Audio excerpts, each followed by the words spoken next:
নমস্কার বন্ধুরা, বেঙ্গলি কিচেনে সকল বন্ধুকে স্বাগত। আজকে তোমাদের সাথে শেয়ার করব একদম ঘরোয়াভাবে পমফ্রেট ফ্রাই রেসিপি। দুর্দান্ত হয় এই ঘরোয়াভাবে বানালে। তো চলো কিভাবে বানাচ্ছি সেটাই তোমাদের সাথে শেয়ার করি। এখানে দুটো পমফ্রেট মাছ আমি খুব ভালো করে ধুয়ে পরিষ্কার করে নিয়েছি।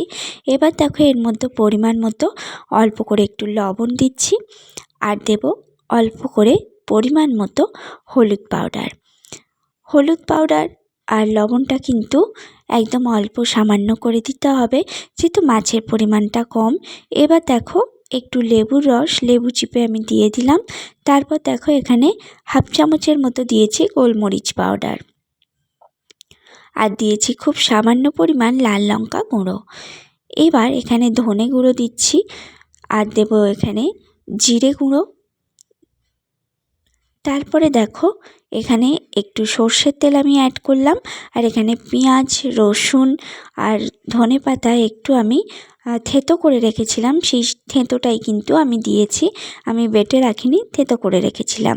তো দেখো এবার সমস্ত কিছুটা দিয়ে খুব ভালো করে মাছটাকে ম্যারিনেট করে 1.5 থেকে 2 ঘন্টার জন্য রেখে দিতে হবে।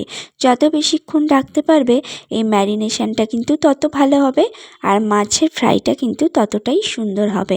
তো দেখো এখানে মাছটা বেশ খানিকক্ষণ 1.5 ঘন্টা মতো আমি ম্যারিনেট করে রাখার পর এর মধ্যে দেখো দিয়েছি আমি 2 চামচের মতো কর্নফ্লাওয়ারটাকে দিয়ে মাছের গায়ে খুব ভালো করে কোটিং করে নিতে হবে।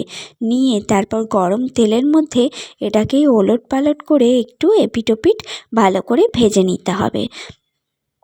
তো আজকের এই রেসিপি তোমাদের কেমন লাগলো অবশ্যই কমেন্টে জানাতে কিন্তু ভুলো না।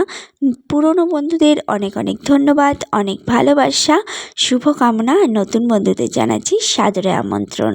তো অবশ্যই চ্যানেলে এসে একটা লাইক দিয়ে ফুল ভিডিও দেখো, আর যদি ভালো লাগে তাহলে কিন্তু অবশ্যই সাবস্ক্রাইব করে পাশে থাকা বেল বাটনটাকে প্রেস করে সাথে থেকে যেও। আমিও থাকবো সকলের পাশে, সকলের সাথে। তো চলো এবার ঢাকা দিয়ে দিচ্ছি। ঢাকা দিয়ে দেওয়ার পর কিছুক্ষণ পরে আমি দেখো ঢাকাটা খুলেছি। এবার মাছটাকে উল্টে দেব।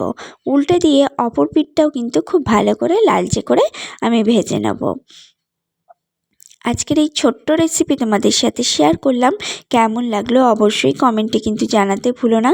প্লিজ বন্ধুরা, রেসিপি দেখার অনুরোধ রইল, অনেক শুভকামনা রইল। সকলে খুব ভালো থেকো, সুস্থ থেকো, আর অবশ্যই কিন্তু বাড়িতে একবার এই পমফ্রেট ফ্রাইটা ট্রাই করো। দেখো আমি সার্ভ করে দিয়েছি। এটা কাসুন্দি দিয়ে খেতে কিন্তু ভীষণ ভালো লাগে। তো চলো আজকে এই অবধি, দেখা হবে নেক্সট ভিডিওতে। সকলে ভালো থেকো, সুস্থ থেকো, টাটা।